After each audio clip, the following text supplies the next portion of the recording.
tia cô một lôn thò lúa vì cô nó plua chín thò lúa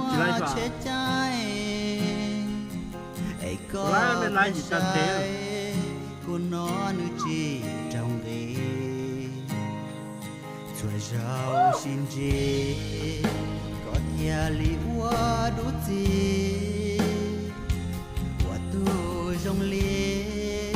có từ chỉ tàu bao cô cô nó plua chín cho luôn mua vì cô giờ trong chia vừa thâu có mua xì đó đi lấy cô chạy mua Lucia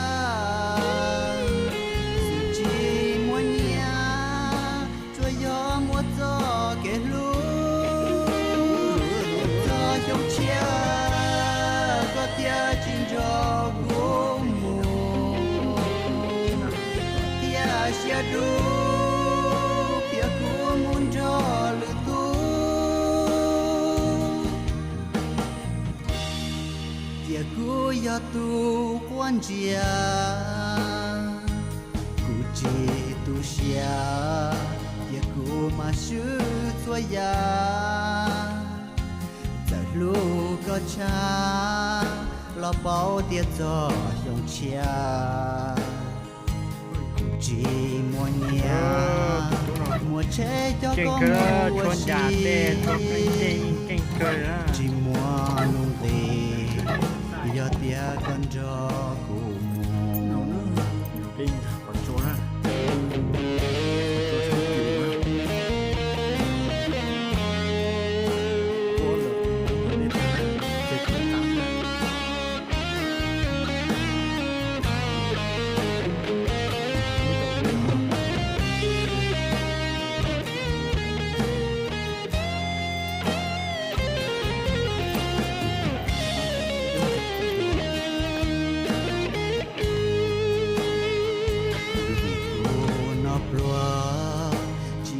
luôn mua vì cô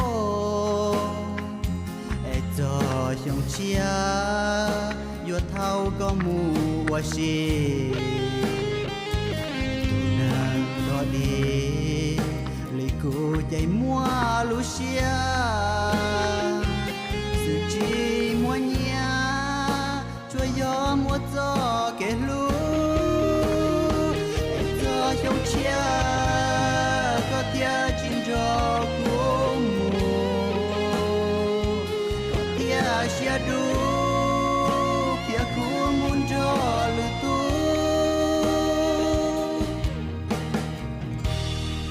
tia cô ya tu quan chia cô chỉ tu xia tia cô mà sư cho ya giờ lúc có cha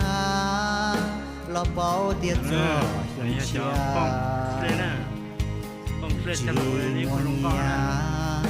mua chế cho có mua xì chỉ mua nung tiền giờ tia có muốn cho cô ai cho trong chia có tia chim cho cô mua có tia xia đu cô muốn cho lư tu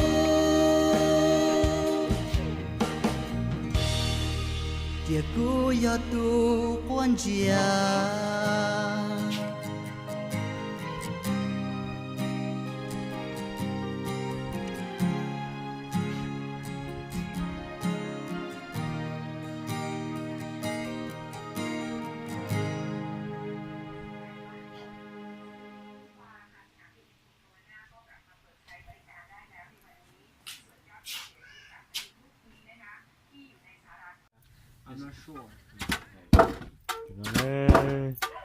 Quá tôi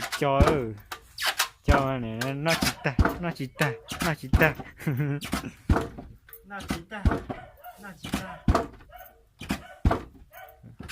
lại vào